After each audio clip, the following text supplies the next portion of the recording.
Welcome and welcome back to Authentic Lourdes on Air podcast. And here today we have this beautiful woman, you guys, that whether or not she had written a book, I would still want to share with her because we have some pretty deeply shared experiences from our past. And she wrote this, and it's a memoir, and Rift is like this.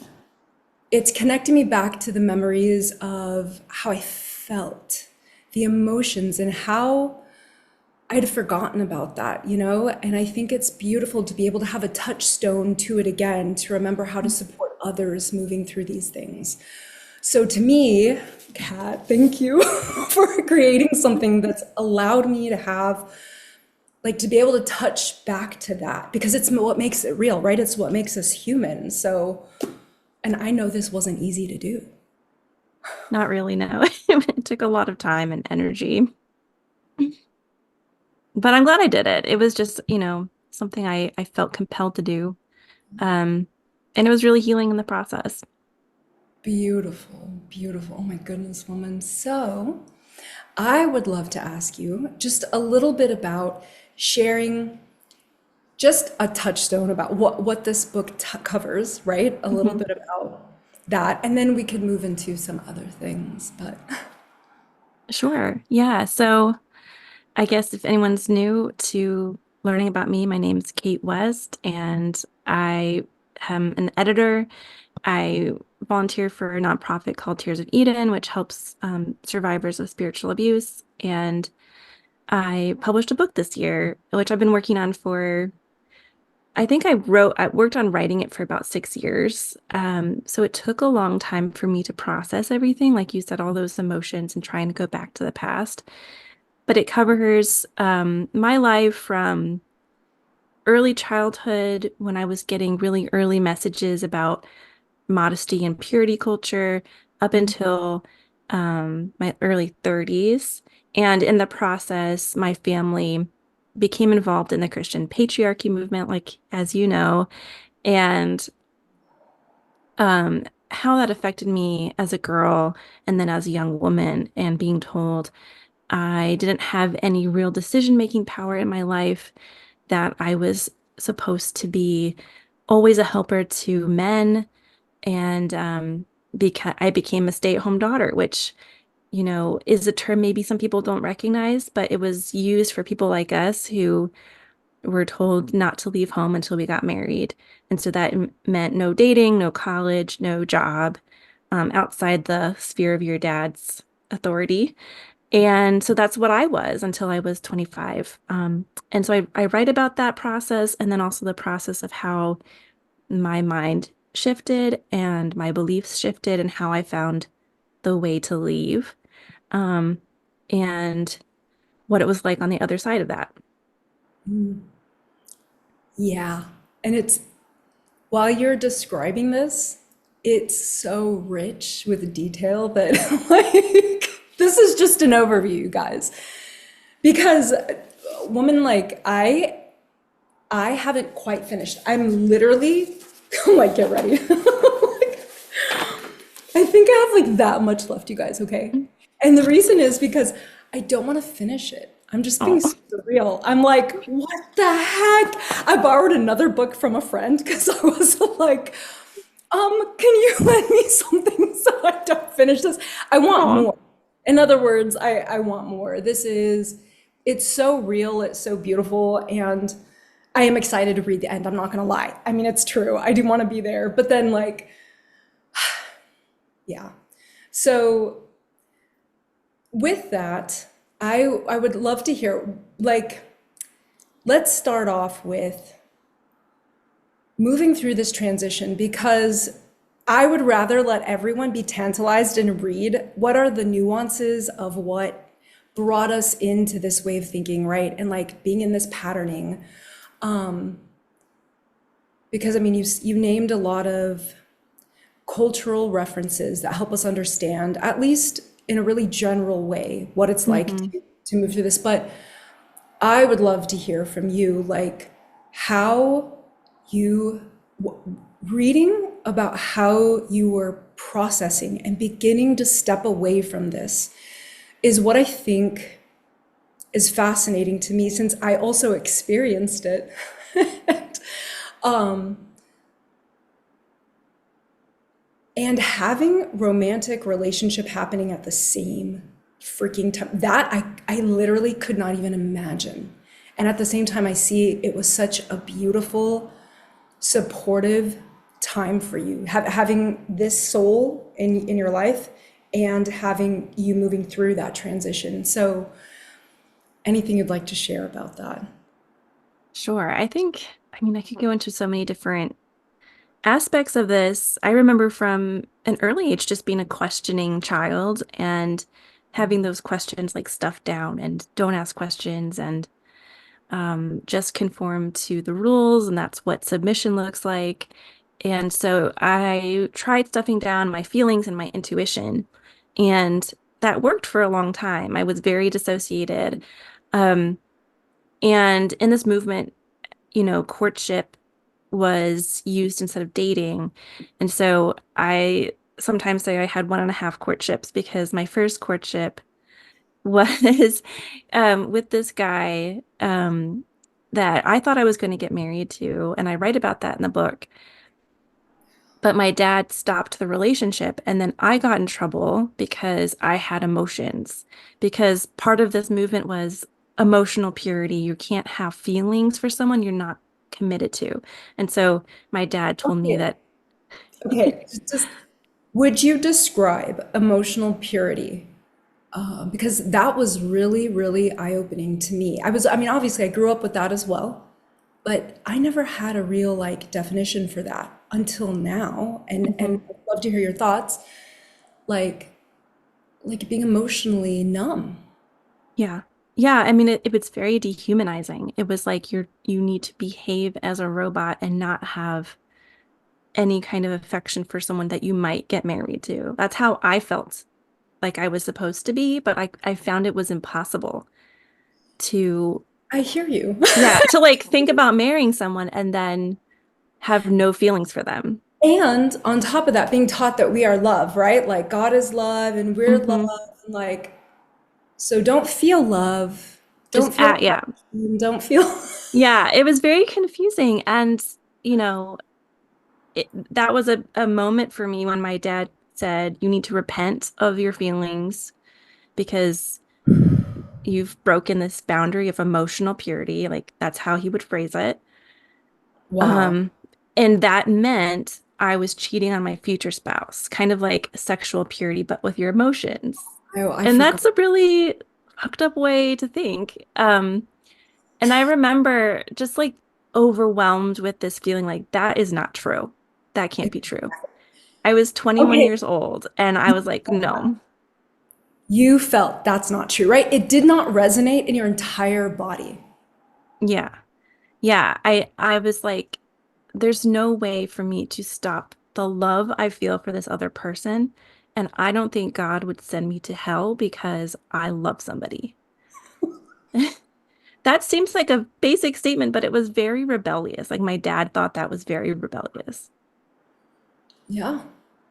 Yeah. I So, mean, I heard for when I hear your story, my mother, who I love, just as I know you love your father, like I love my mother. And that, but her understanding, right? She was like, oh, this plan sounds great. Like this is a great way to take our children through purity and prepare themselves for their future spouse. Like, I don't want them to fuck up the way I did. And so my mother was the one who brought mhm, that energy. My father had a completely different one. Thank God. But it still is what it is. So yeah, so yeah. you're saying, Yeah, and so I knew that I didn't have a lot of choice in this breaking off of this relationship, and I through that experience I struggled with my mental health, with like my physical health. Everything was breaking down, and I didn't know what to do because my thinking is I have to keep submitting to my dad, but deep down I felt if I ever fall in love again, I'm never going to let this happen to me. And that's why my half courtship, which only lasted a week, led me to follow my heart and my intuition more and gave me the courage to believe that there's a different way of life, that I could live with someone who loves me unconditionally, unlike the way I'd been treated. Mm. So yeah, that's a whole story, but um, you know, we ended up having like a secret dating relationship, and that it was very stressful. The abuse in my home like escalated, and but all along I knew that love wasn't wrong and that Mm. I wanted to follow love and I wanted to follow what my heart wanted. And also, I felt very unsafe at my home. And so I needed to find like safety. I I would love to ask you this, and again, you don't have to go anywhere you don't want to. Um, but what when you say that it didn't feel safe, what does that feel like? I think it's so complicated with families like mine because there was spanking when I was a child, which I consider physical abuse. But as I got older, like there wasn't that physical aspect to the abuse happening to me in my family. Mhm. But there was a lot of emotional, psychological, spiritual abuse, financial abuse, Yeah. coercion, all of these things happening that other people couldn't see, like 'cause there's no bruises when you're being harmed that way. And so it's very difficult. Like you feel awful. You have the same effects as physical abuse happening to your body internally. I developed PTSD from all of this, Yep. but it's harder to find someone to help you. It's harder to find safety. It's harder to realize that you can be safe within yourself, Yep. because it breaks down how you feel about yourself, Yeah. if that Yeah. makes sense. No, definitely. And this is why I'm asking you, because again, you've brought me to think about these emotions and to help me describe them to others so that when they're in the situation, like, I didn't understand that I was unsafe. Like, it didn't Mhm. make any fucking sense. Like, it just didn't. But then I go back and I think, and I'm like, my stomach was in knots.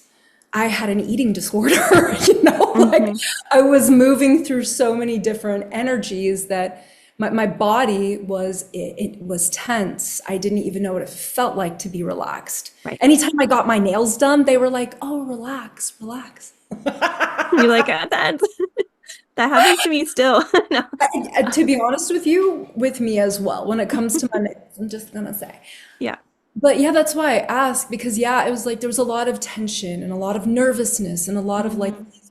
we can all relate to this when we tune in and we think about it and we're like, do I want to continue to work with this business partner? Do I want to continue to be in this romantic partnership? Do I want to continue to be in this home environment or XYZ? Like you said, not even you, not even me saw what we were. We didn't see the bruises. We just felt totally off kilter. Yeah. Uh, Like I yeah. wished that, I mean, there were moments when I wished I had bruises because then I felt like someone could believe me or like save me, And then I mean, to be brutally honest, I felt suicidal at times because I felt so desperate. And that's a very unsafe place to be in? Yeah. I And think I know that's that yeah, I think a lot of people who go through these kinds of family dynamics get to that point, and it helped me push me out, to help me to get to leave. oh my goodness. Wow, woman, thank you for sharing that, just that realness because yeah, suicidal thoughts. That and you do share that in the book, right? You Hmm. do share and it's a reminder and it's not a bad thing. It's just a notification. If there's anything I could impart about this being emotional, since we human beings are, like they're informative to us. I call them God's angels because they inform us. I'm like, what the heck? And for you to feel suicidal, it's not a bad thing. It's an informative thing. And that's what I thought was super powerful with all of your shares. And look at the bell rings. That is so funny. Anyway, but yeah. So thank you for like sharing that.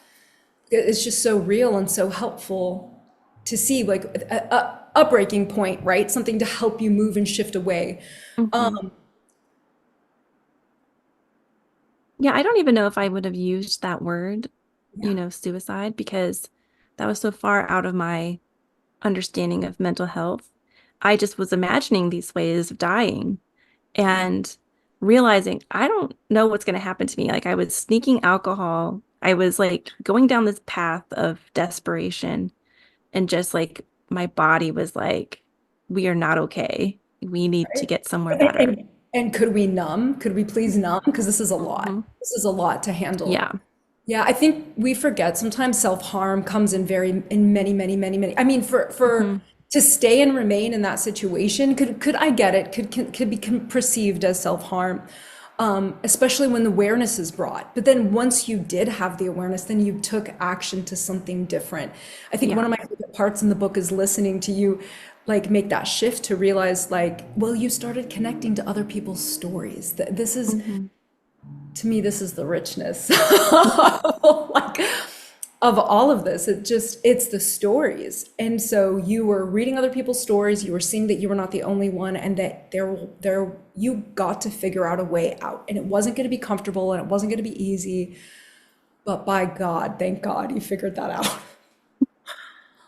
I know, and it's interesting because for years after I left, I felt so ashamed of myself. I was judging my younger self, like, why didn't you leave earlier? Why didn't you Yeah. get out? And I feel like I wasted my 20s with this. And, then having to go, trauma therapy and realizing I was doing the best I could do with what I had and trying to show compassion for that younger self instead of just being angry that I didn't get out sooner. You freaking nailed it, woman. I hear you. I had to also come to that at some point after being, right, sexual abuse, spiritual abuse, emotional abuse, physical abuse. I was Mhm. going through so many layers. Like Yeah. I remember being in the shower and I'm about 28 years old. I'm in the shower and all my life had fallen apart. Like everything that I ever thought was truth wasn't truth anymore. And I know you know what that feels like. Yeah. Sitting in the shower, and then I decided to like somehow think of myself as if I was watching me as my best friend. And I was like, what the hell, bitch? Like you are literally I would be bawling for you. And I did. I finally allowed myself to cry, but in the shower, I didn't want my family to hear me. I knew that they were going through their own processes and I wanted them to go through that. Isn't that wild? Like trying to be the hero Mhm. while I'm the victim, but I don't understand that. I still think I'm the villain. I Mm. still think I'm the villain, and that's what you're describing. And it's like, yeah, and I then I began to bring that compassion, but it took years to bring that compassion. I didn't Yeah. understand. I thought I was the villain. Yeah. I think we like internalized that shame from such a young age. We just didn't even realize. Yeah, yeah. I do understand most of us humans move through that as just part of the human experience. But having said that, some of us, right, who have been in Hmm. different circumstances, especially where authorities are placed very, very, very high value, and we get to be in submission, which is literally being under the water. Submersion, submission, these Hmm. words come from the Hmm. same root. And so, yeah, it preps us. Yeah, but so you were saying that you felt that, and then you were, yeah, you moved into more of that compassion. And what did that look like? Um, yeah, I mean, I recommend therapy if it's accessible to people. For me, that's what helped was not talk therapy. Talk therapy was just felt like I was talking in circles, but like something somatic, something trauma informed. I've done different therapies. EMDR helped me reprocess memories, and then like internal family systems where you're working on younger versions of yourself and feeling like you're talking to them. It sounds kind of strange, but it was important for me to picture my younger self and see her as real and not this bad person in my head of just someone who was struggling And that's where that compassion came from, was seeing her in a clearer light instead of that shame, that wasn't mine. Oh, oh my goodness. That is I so. mean, I still struggle with that sometimes, if I'm honest. Like, I think time is strange and like we get into cycles, and sometimes I feel so much grief about the past, and sometimes I feel so much hope and love and compassion. And it's like this, you know, life is strange, and I don't know if it's ever like you reach a point where you're like, oh, I've figured it out. Now I'm all love and no hate. And I don't know. I think it's just a complicated process of healing and trying to figure out how to be a human. That I think that's so beautifully said. And this is just my observation about time. You're talking about time, and I'm like, because people say time heals all wounds, right? And so, in my observation, time is very cyclical. There's many, Hmm. many cycles. Like, time is a cyclical, seasonal pattern. And having said that, I do have another observation. So, for me, I still believe I get to dig into some of these emotions tied back to my past. I have a really beautiful connection now with my parents. Having said that, because I practice a lot of things and declare a lot of things online that are not in alignment with, what they believe, and I respect that. That brings up, real conversations. And having said that, I do not have an emotional live wire behind the experiences from the past in regards to a lot of that spiritual abuse. Having said that, I'm sure I got layers of other things. But my body, just because I had forgiven up here, that was not the healing. Like I thought it was. Hmm. I didn't know. My body still got to Yeah. forgive. I still sat with things that supported me and helped me move through that very, very, very, very somatically. I'm just being real, like plant medicine, like Hmm. literally vomit this anger that was there that I had no idea, woman. I thought I had already forgiven because I had head knowledge forgiven. But Yeah. so I hear you that like, yeah, these things are cyclical. They come up again when it's time. And it's like, yeah, until it really gets cleared out of the nervous system, it's still alive. Yeah. But I It's so think bringing, true. like you said, bringing that patience, it's like being patient, Hmm. letting it have its time, letting it have its space. This is why, okay, do you mind going into Tears of Eden a little bit Yeah. more, of how that supports? Because it's like, to me, the work that you're doing is this beautiful, people use the word dharma, right? For your life's purpose. Like you're on, that's at least one flavor. I know you've got multiple life purposes. I don't have any questions. But that's like one thing that you do. So yeah, how do you be in this, and how does that support people? Yeah. So, I guess I'll step back for a moment and just say, when I left my family and try to start my life over, I wanted to forget everything and stop talking and never talk about it and never like think about it again. And I didn't understand that that's not how trauma works, and it's with you, and you can't just get rid of your past, it turns out. And so I had to work through all of that, over years. And in that process, I felt this like my go-to thought is the word conviction, but I know that's like my past religious upbringing, but like this compulsion to like, I need to say something. I need to be public Wow. about this. And I started doing that online, and more And realized, first anonymously, right? At first. well, my pen name is actually not my first name is my real name, but my last name is my grandmother's name. So that gives me a little bit of security. But anyway, yeah. So I started posting and sharing, and so many people were messaging me and talking about this, and like, why aren't we talking about this more? And that gave me the courage to keep talking about it. And that's how I got connected with Catherine Spearing, who I think you also know. And she's the one who founded Tears of Eden. I didn't realize this at the time. She started a podcast called Uncertain, and that's how I found her and realized we grew up very similarly in the whole Vision Forum, stay-at-home daughter movement. And we became friends just from that connection.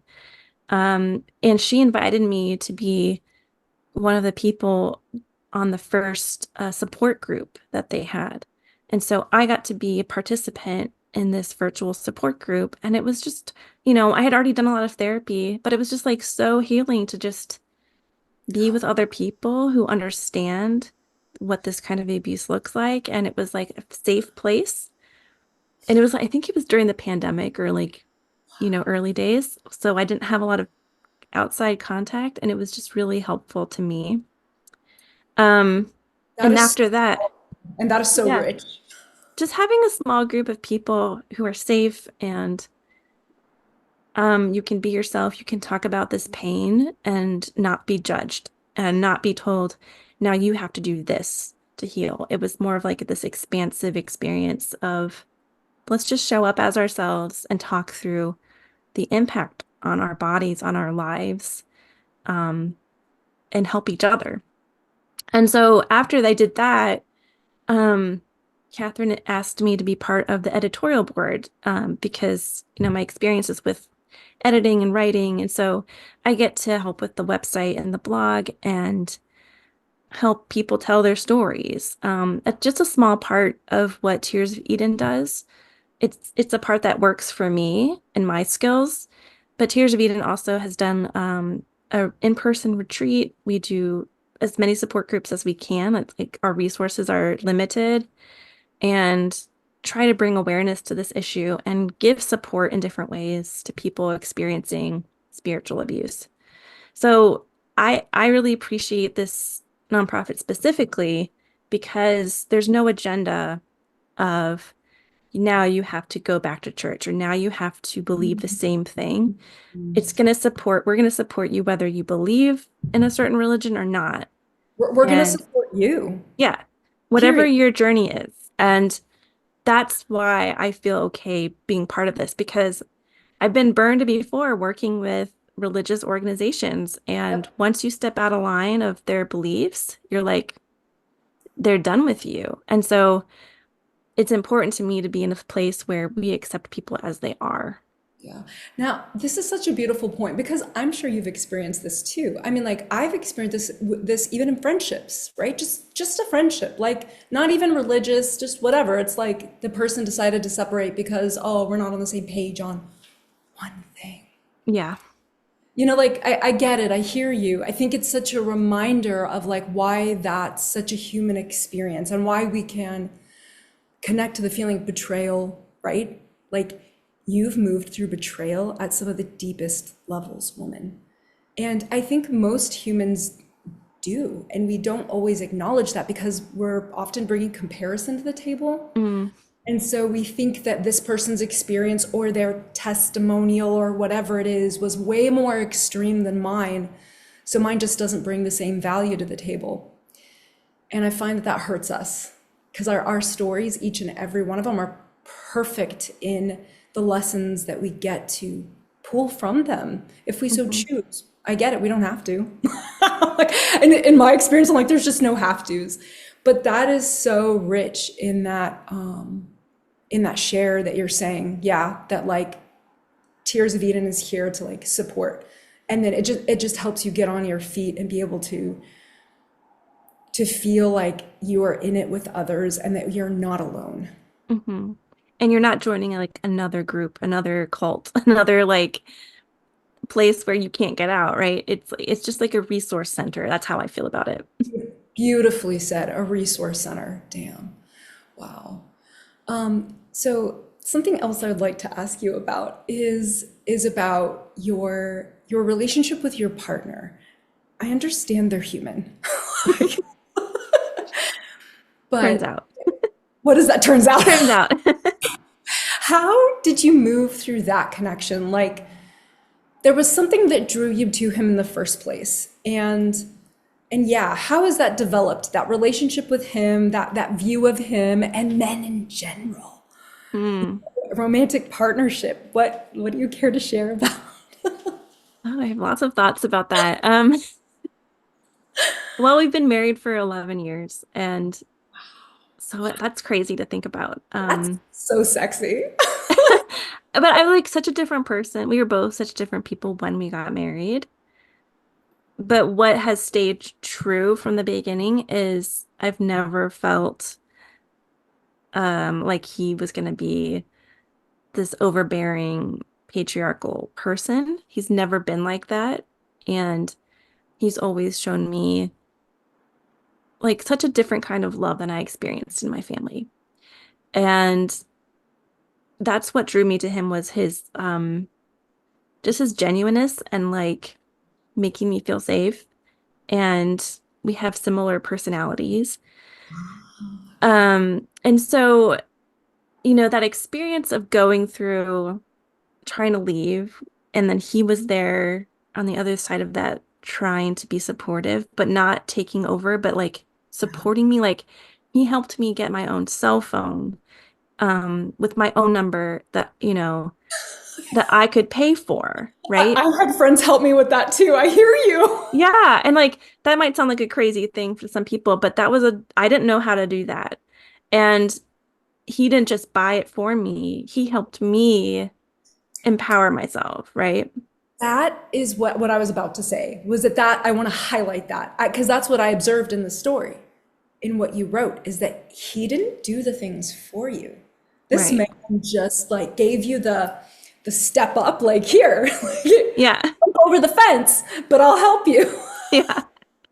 Yeah. Like That's he beautiful. respects me as a person, not as a possession, which is how I felt before. And that's really sexy, right? Is like to feel like a real person. Um, and then we left, we got married, we struggled to survive, like just fi on a financial level alone. Before we went to college, and we both went to college at the same time and just had to work through all that like stress, working multiple jobs, never sleeping.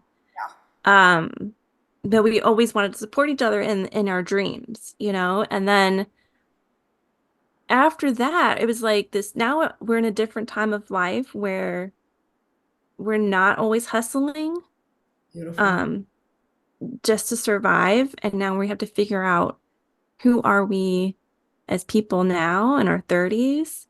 And you know, we've worked through a lot of like religious stuff, like what do we learn as children? What do we believe now? And being on different kind of parts of that path, and then trying to like figure out where we are, where we meet together, and how to cohabit, with our differences and our similarities. And that's taken a lot of therapy and counseling and work, right? As we change as people. And it's an ongoing process. But yeah, and I don't know if you've reached this part in the book, but like the last chapter talks about, No, I'm not there yet, but okay, okay. But go ahead. it's not a good thing. Okay. I just want to say we had infertility struggles, and working through all of that with like the medical system, and that's part of the ending of my book was our journey through that. And having to reckon with like both of us were told you grow up, you get married, you have children, you homeschool them, and then to realize none of that is happening for us. What does that mean about us? And this old voice was telling me, you're cursed, you're bad because you broke the rules. And having to like go through that again, like that's not true. Those were lies I was told, and having to work through that again. Like you said, like it comes back, it's cyclical. So yeah, we've had a lot of struggles, but yeah, and I think what's helped us the most is trying to figure out who we are individually and how we can partner with each other and support and not be codependent, which I think we were for a long time. I get that. I've observed couples who may not have codependency in certain areas of their life, but they do emotionally. And I Hmm. totally, it's okay. I understand. But what is so precious to me is to hear that you guys are in the support. And so like I've watched my parents go through marriage for so many years, and it is not comfy. When I was 14, I made the decision that like, oh, that's for the fucking birds. There's no way. I was like, I'll just Catholic. This was when I was Catholic. I'm 14 years old. This is right before we hit getting into these churches. You know what I mean? I'm Hmm. 14, like super conservative Catholic. And I'm like homeschooled at this point, right? I'm like, yeah, so I'm just gonna live in a home with a bunch of women and we're gonna adopt kids. That's That gonna sounds be great. like that, just like duh, like a logical brain was thinking that. And I get it. But what does it look like for you guys to support one another? Just an example of what that's looked like when you guys disagree and you still are able to come to an agreement of another form. Mm. It's scary sometimes. Like it's scary to be. I was just thinking about this week. When we first got married, I was scared to talk about my doubts about faith and my inner fears, you know? And it took years before I was like, I don't want to go to church anymore. And then I had to tell him that, you know? And I was like, I remember this one conversation, like, I was so scared to say, I don't believe hell exists the way that we were taught, you know? And he had to like take that in. And I was like, he's going to divorce me now because now I'm not, you know, Oh, um, he's a it's like, pastor's oh, kid. I'm going to be excommunicated. Yeah, I'm Yeah. going to be rejected. I Yeah. Well, get he's a pastor's kid and I grew up so religious. I was like, I'm gonna be cut out, you know? And then he like took that in. He was like, he expressed his fears about it, his emotions about it. But he's like, it doesn't affect how I think about you, you it. know? And so that was reassuring. Like, I can be honest about that and he's still gonna be accepting of me and love me just as much, you know, even if we believe different. And our, you know, as I said, like that was a few years ago and you know, we've been on faith deconstruction journeys for a while and we don't go to church and that's not part of our lives and that's totally fine and we don't feel bad about that anymore, you know. Um You. I moved through the same process. I hear you. God. yeah. Yeah. And And so it's, like oh, go ahead, go ahead. that's just one kind of disagreement is like a faith system and but what has stayed true is like similar values um You about how to treat people, women's rights, like those kinds of values have we have held on the same. And I think if our values were starkly different, we would have not been together for so long. understood. And to So, me, oh, go ahead, go ahead. no, I was just saying, like, I think sometimes people think when you change the way you believe or your spirituality that you lose your values, but that wasn't the case for us. It was just like this religion doesn't work for us. Yeah. Yeah, I was gonna share that for me, when I came to the realization of some of these things too, it was there was also this massive reminder that whether or not I stay in the relationship with the person, because I was married for a very hot second. I understood that, yeah, it's like we there's love there. We could still part ways in a loving way, and it's beautiful, and it is what it is, and it's a graduation. And so, while I desire that you guys get to stay together forever, I also understand that there's always, we all get to choose to graduate connections. And so that's what it sounds like you guys understand how to be in the values, in the shared value system. Yeah. And like working on ourselves, like I'm at a place where if our relationship ended, I know I will be okay. Like I will be grieving that, Yes. Yes. but I will be okay. Like I'm not going to die. You know, it's not something I want to happen, but I'm just trying to explain like what it's like to build your sense of self after not having one. So, Exactly. Thank you for sharing that. yeah. Exactly. It's so precious. Um, that it's a massive like process of growth. It's part of the maturing in life that I understand. Again, we could opt into or not. Like, I get it. Hmm. We're here for different things. I really respect people in their process. I think maybe you've observed me a little bit in this. Like, Yeah. I get it. We're all on different journeys. For example, somebody left a comment on one of the podcasts recently, and they were like, we were talking about women and their bodies and like choosing to do certain things with hospitals or not, and how the doctor gets to listen to us too at times, like this shared, experience. And somebody made a comment, oh, it was a dude. He was like, oh, this must be toxic femininity or whatever, like something like that. And I was like, I just hearted it. It's like, cool, that's your truth in this moment, and it may be different later. And that's what I feel like has been a massive process of this, like you said, deconstructing so many different things. Hmm. But to me, to hear that you guys grow with each other through these processes, and there's mutual respect. That's what it sounds like as a base. Yes, there's love. I know this is crazy, but I think hate is to me just another side of love. The only reason you hate it is because there's something about it that you love. Like, oh my It's interesting. God. And so Oh. when I hear you share this, it's like, but you guys keep finding the ways to meet each other in some disagreements and creating new agreements. And sometimes that's Mhm. to agree to disagree. And those things, I think, form some of the most beautiful relationships that get to have different titles. Like we were saying, like it could be, this person you're dating, or it could be this person that you dated, or this person you write, like that I was married to, right? That whatever, like it's just so, yeah, it's rich. So thank you for sharing, because I love hearing that example of like how you moved through this. It just creates so much more peace and stability in your life, would you not say? Yeah, and I just like recognizing your own agency in your life, your own choices. And if you're in a marriage or a relationship where you don't have agency, that's what's bad, right? Like that's what I was scared of getting into. And to have a relationship where I know I can leave. I know I can like make money for myself. I know that I can make decisions for my safety and for my well-being.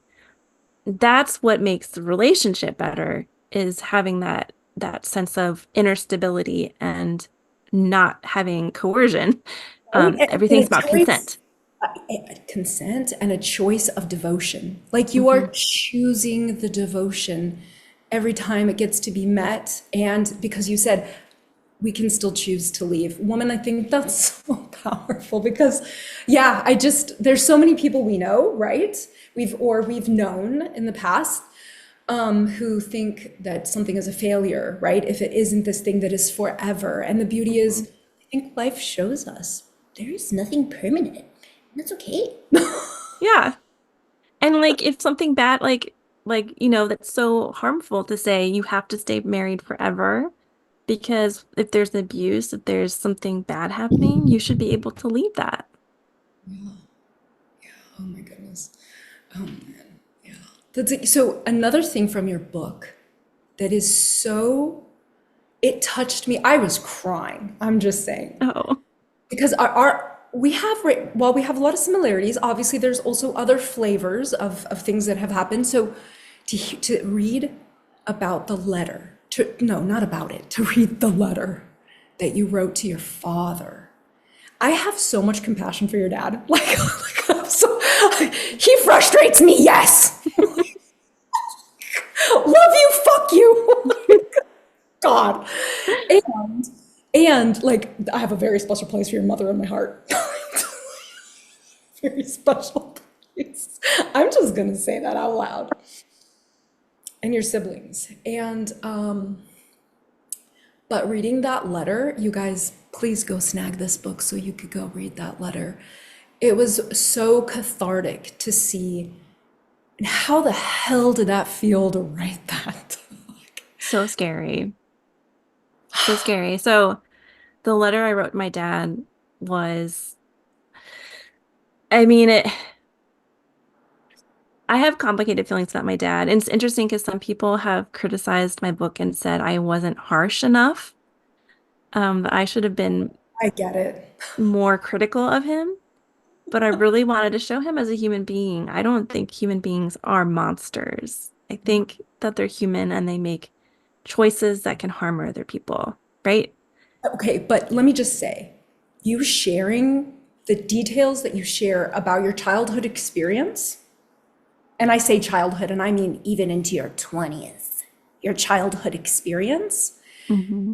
it does show humanly, and even that monster side, if you will, that animalistic side, it's still there. Like, you could not hide that. It's just Hmm. part of, so yeah, anyway, go on, I'm sorry, but I'm just like, Yeah, it's there. Like, did you not read? That's pretty harsh. Did you see what she experienced? I'm like, wait, what? That's I know. Yeah. I was like, I'm trying to be truthful with what happened. I'm not going to give anybody a pass. I'm going to explain what happened to me and how I was dehumanized and demeaned. And I'm not going to do the same thing to him, but I like guess it's out of the way in which revenge. you spoke of him that was, I guess maybe that's where they're saying they would like more. Okay, Yeah. I get it. Forgive me. I was just like, Yeah. wait, what? No, and I just disagree. Like that's not what I wanted to do with the book. I'm not going to judge anybody who does that. I think Yeah, anger yeah. has a place, right? I'm very angry at times about this, but in my book, I wanted to show something else. And I wrote this letter to my dad after he got upset because I was sharing things online about my life. I was using my pseudonym.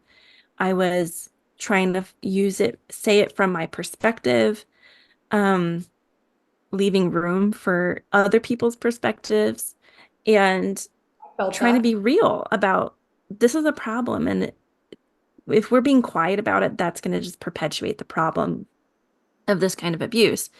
But of course, my dad is never apologized for anything. He got very angry that I was doing that.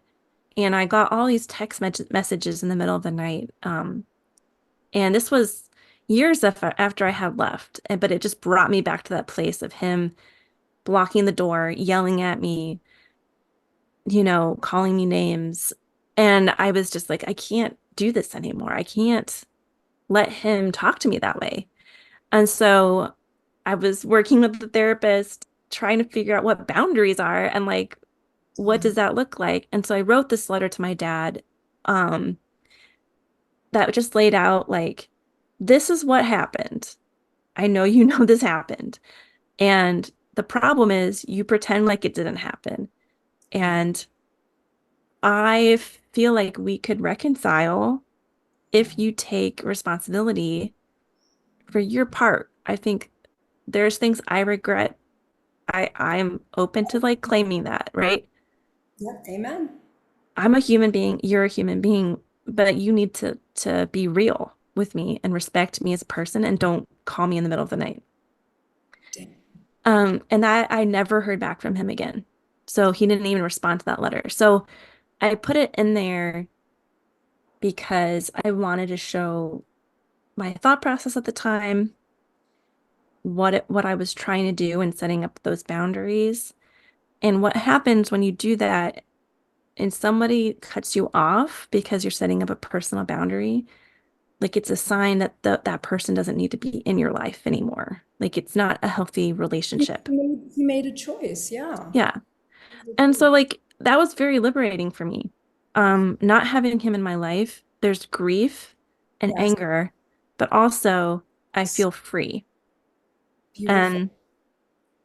And it's complicated. I'm not going to judge anyone who makes different choices about that because when you speak up publicly, there are consequences to how people react. So this is the part I want to share with you. This is a super vulnerable share from my point. Okay, get ready. Hold on to your seat. So with my mother, who, like I said, we have a beautiful connection. We have fun together. You know what I mean? We do shit together. We have fun. We do girly stuff. And having said that, there's a part of our life where I was in so much suppression at home and so much literal physical abuse, so much going on, so much spiritual, emotional, so much name calling, right, was going on in my home space and in relationship to my mother. And and so much love all at the same time. I'm just being freaking real. You know what I mean? Like, Hmm. and with that, there was a time my mother was literally beating me, like physically beating me. And I pushed her off of me because I was like, oh my God, I have to get her off. And she told me later, she did not tell me right away, she broke a rib. I broke a rib, right? Like I broke her rib when she, like my mother's very lightweight. And I was exercising at the time like crazy. And so my poor mother got deeply injured. And so when she shared that with me years later, I was like, wow, like I was still able to understand this was all in process, but like, fuck, obviously I never want to hurt my mother. What the hell? Mhm. And thank God I finally took her off of me. Yeah. She was literally beating me. And it was like, that's not okay. It wasn't okay when I was a little girl, and it's not okay at 28 years old, it's just not okay. Yeah. And so yeah, it's like I heard that. And having said that, with my mother now, my mother has acknowledged I have fucked up. Mm. I have fucked up. And so my dad and my dad and my mom have told me, we took you to that church. We took you to these places. We allowed you to work with these people, do these things. We fucked up. Could you please forgive us? And I was like, yes. And here's what I really want to share in that share. My mother kept asking me forgiveness. And it's because she would have dreams and so many things would come up.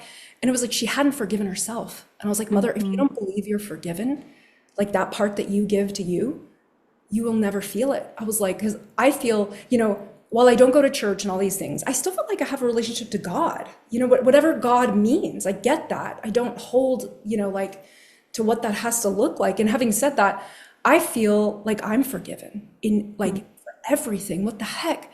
And that forgiveness allows me to move forward in a way where, because I believe it, that I operate from that space. If I didn't, I would feel very, very heavy and like Yeah. I fuck up all the time.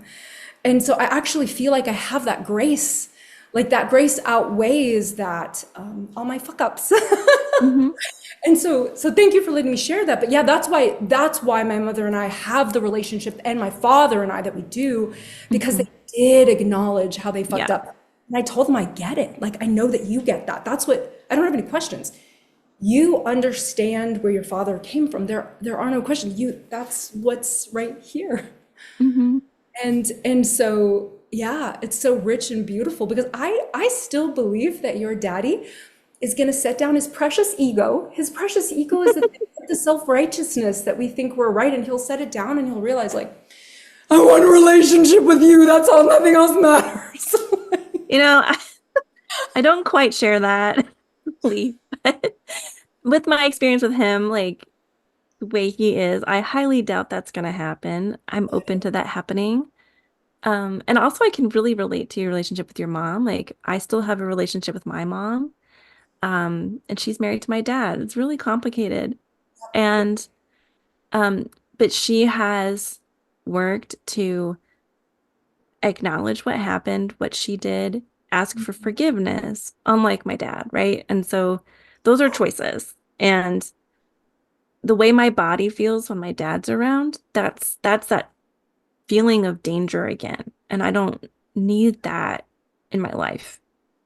Um, Understood yeah. So 100,000%. yeah, and it just I think everyone's situation is so different, and I hate when people judge kids who are estranged from their parents because it's like something had to happen to make that relationship like that, right? And everyone has different choices, and I think that's part of the agency of it all. Like you get to decide what that looks like for you and your relationships because everyone's relationships are so different.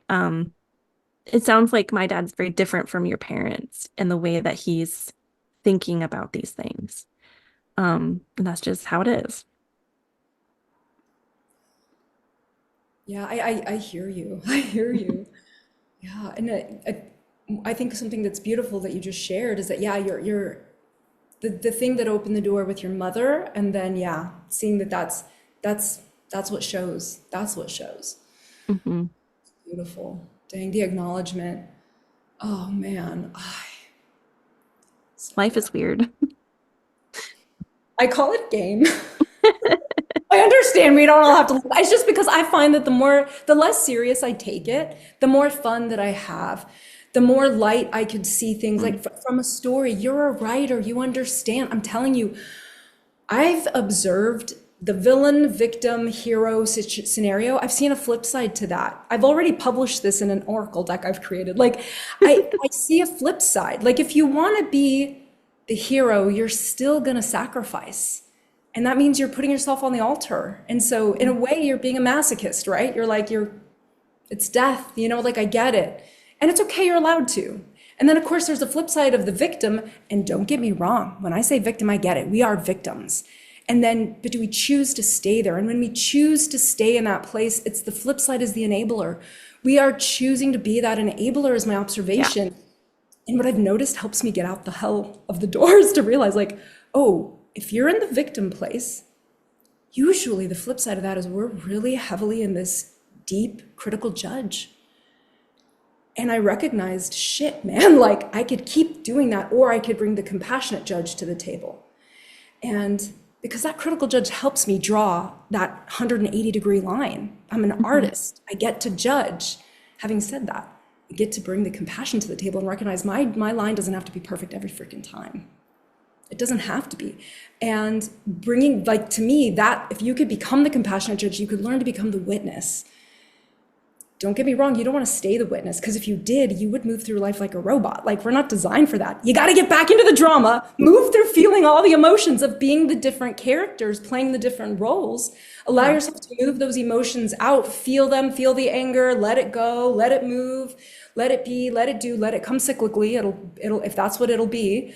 But I'm telling you, that little pathway that I've learned so much, it's helped me bring more fun. I'm just like, what the hell? This is crazy and wild and fun, and like, okay, like I don't have to stay in that same place. And you can imagine it comes up again and again, like business partnerships. It's happened for me. It's happened for me with bosses, right? Like in different things, I've had to be like, I don't have to stay in this bullshit scenario. Like what? I can just step out, make a different decision, and now what I find is everything is more amicable. It's more peaceful. And yes, there are some people who come with the attitude, just like you said with your father, where they don't want to acknowledge their own things, or maybe even acknowledge the beauty of the unfolding of, a new chapter or whatever. And so then they fall away. And that's okay. That is Yeah. perfect. Respect that. What the hell? I'm not here to control the game. I'm sorry. Like, But I love that idea of like play and like laughter. I think that's so helpful because we don't have to live in this place of like trauma forever, right? And my favorite thing that I get to do is when I read from my book aloud for like bookstore events and I get somebody to laugh because sometimes the stuff in my book is so crazy. Like it's so crazy what we were doing. And when I get someone to laugh, it just makes my day because it's like, yeah, it's weird and funny and I don't know. It's all of the things. for real, no, for real. Your book covers all the emotions. Like, as you read it, oh my God, it's so, and I'm not joking.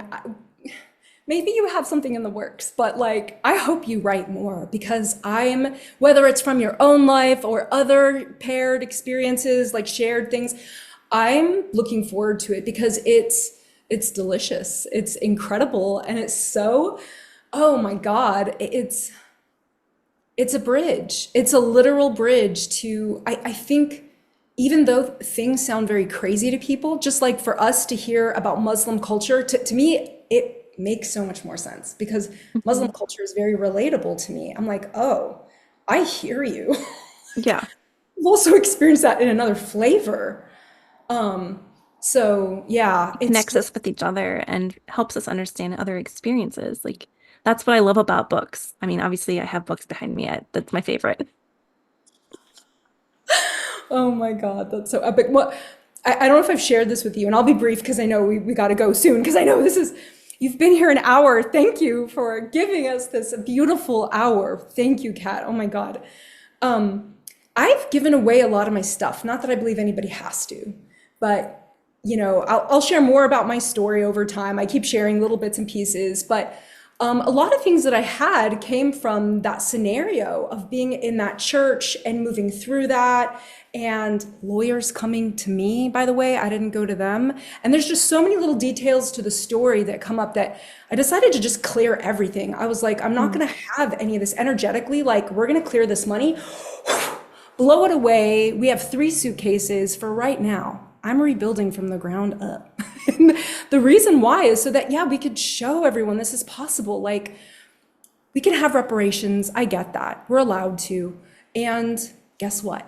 Even with that, even without that, you can still start life from a beautiful, energetic, fresh space, ground zero, no money, and you could still build yourself up. I'm living proof of this. Yeah. I've had the American classic dream and all the security, and I cleared it. And it was like, I'm starting from ground zero. God damn, man, we have the internet. I could figure shit out. Hmm. And yeah, and again, no one has to do that, but I'm grateful I did so I could show that it's a possibility. Yeah. And it's just exciting and crazy and all the things. But Empowering. amen. That, yeah, I feel so ready to take on life in a very, very different way, not a very heavy way, like you shared. But if there's anything you wanted to share with people and like leave them with, especially anyone who has any shared experience like this, of any flavor, yeah, what would you share with them? Something I always like to say is like, no matter what people in your life are telling you, you matter. Your story matters. You can't compare with other people. People often tell me like, your story is so extreme, but I can still relate to these pieces. I'm like, you don't have to have that qualifier at the beginning. Um, Extreme is like subjective, right? And your experience in the things that have hurt you and helped you matter, and you can claim that for yourself. And telling your story, if it's publicly or just to yourself in your journal, is empowering. So claim that, to take your narrative back. That's what I try to tell people. Um, but otherwise, I am still writing. I don't know how to stop writing. So I'm writing. I have a newsletter if you want to check that out. Yes, I'm still please. doing events, if you want to come see me at an event. And as of recording this, I'm in a documentary that's coming out called For Our Daughters, and it talks about abuse in the church. And the other women in this documentary, I'm so honored to be even paired with them. They're so strong. There's such lights in this dark place where abuse happens. And so you can watch that for free on YouTube, and just know you're not alone. And there's lots of people out here who will help support you. Oh my God, woman, thank you. Thank you. And I'm going to leave all your details below, all of them. Like your Instagram. Do you have a website? Yes, Beautiful. it's just my name. Awesome. I will leave all that below so you guys could check out Kat because I'm just grateful to this woman for who she be. Literally, like who you be as a human being. It's precious and it's real and it's compassionate. So thank you. And I'm excited for more that you're going to write. And I'll wrap this up for now, you guys. Thank you so much for being here. And don't forget to check out any other episodes along from Authentic Lourdes On Air podcast. See you guys later. Ciao.